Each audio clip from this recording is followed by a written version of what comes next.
Before you move into your new home, we'd like to quickly go through a checklist to make sure you understand all your responsibilities and obligations under your lease agreement.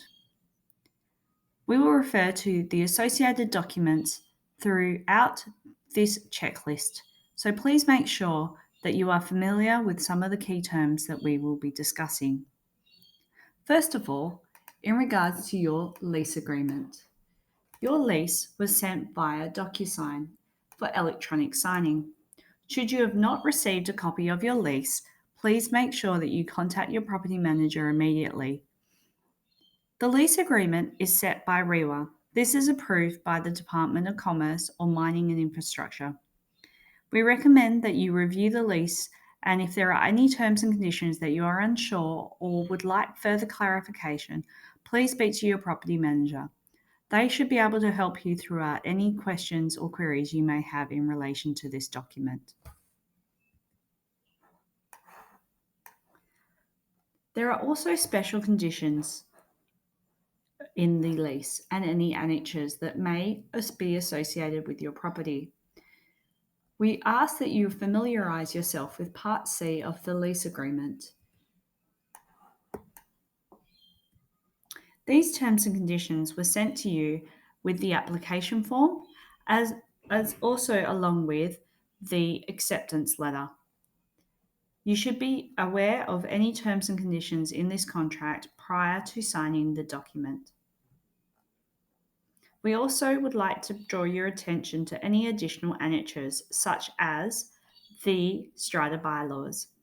Should you live in a strata titled property, such as a unit, apartment, villa, or townhouse, these strata bylaws will also apply to your tenancy.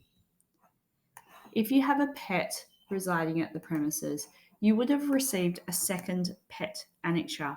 This document is usually signed separate to the lease and is a requirement of your tenancy as well.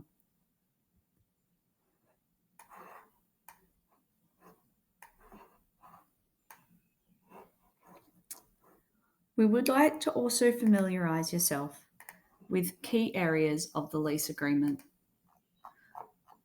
First of all, the commencement date of the lease. You can find this on page 1 of your lease agreement. Your end date is also on page 1. Should you wish to terminate at the end of your tenancy, please make sure that it is a requirement of the lease that you need to give 30 days written notice of your intentions to vacate.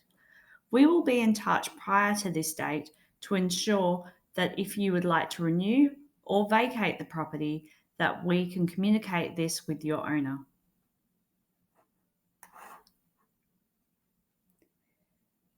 Your payment for rent is due fortnightly. It is described in page 2 of your lease, and it will inform you the date in which your rent is due and payable.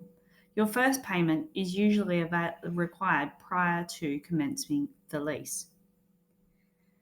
Our preferred payment is via direct debit.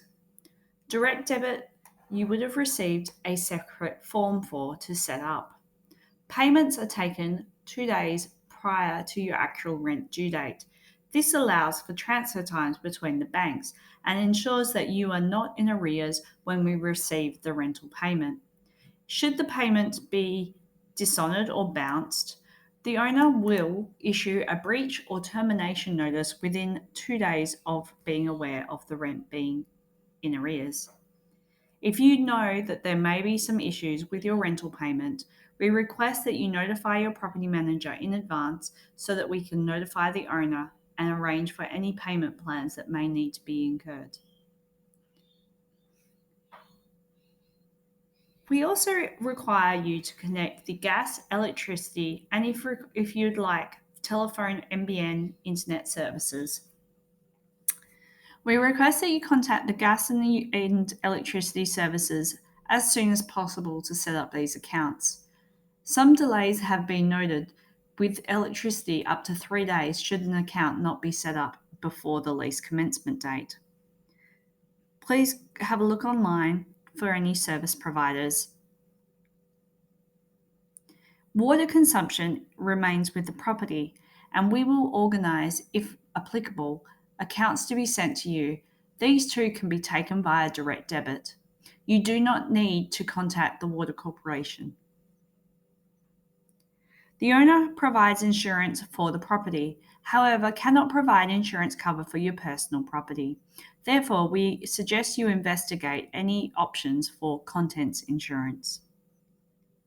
Please note that it is a requirement of your lease that should any damages occur to the property that you report within 3 days of these occurring, and let us know what the maintenance is required. We usually suggest the best way to communicate this to us is via email. And if you could provide a video or a photo of the issue, that way we can really clearly define and update the right trades in relation to the repairs. If the repair is in case of emergency, we request that you contact your property manager, and if they do not answer their mobile, that you leave a voicemail and send an SMS detailing the issue at hand. That way, we can respond to your call as soon as possible, either by issuing a work order or getting in touch with you to coordinate access. As you come to vacate the premises, as I mentioned, you need to provide 30 days notice in writing of your intentions to vacate. Once we receive that notice, we will commence advertising the property where applicable to find new tenants. In the last 21 days of your tenancy, we will arrange for home opens to be conducted. These will be arranged by your property manager at a time convenient for you and your property manager. We will also send you through a checklist in relation to vacating the property and what the standards are to make sure that you get a quick bond refund.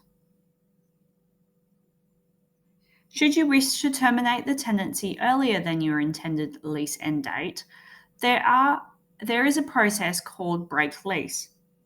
There may be damages that might be claimed by the owner, such as advertising or rent until the property is re-let. We recommend that you discuss with your property manager in advance any changes to your circumstances that may influence you not being able to fulfill your lease agreement. Property condition report. On the day in which you move into the property, we do suggest that you go through and check any damages to the home and note any changes that you may need or make on the premises. You will receive an email shortly with the property condition report. We send this digitally so that you can amend, review, and sign this easily. You can add any photos to this report. If you have any questions, please review the 90-second video for any instructions. We try and make it as simple as possible for you to make any notes on this report. Your routine inspections, your first inspection will be conducted around 6 weeks into your tenancy, and then generally every 3 months. You'll receive notice in writing 7 to 14 days prior to your routine inspection, and we do follow up with a text message prior to the actual date. Should you need to reschedule your inspection, we request that you contact your property manager as soon as possible so that we can plan for any changes required. Under the Residential Tenancies Act, we can access the property without you being in attendance. We do have an additional set of keys in our office should we need to access your property for an inspection or an emergency. Once again, we would be in touch prior to accessing your property.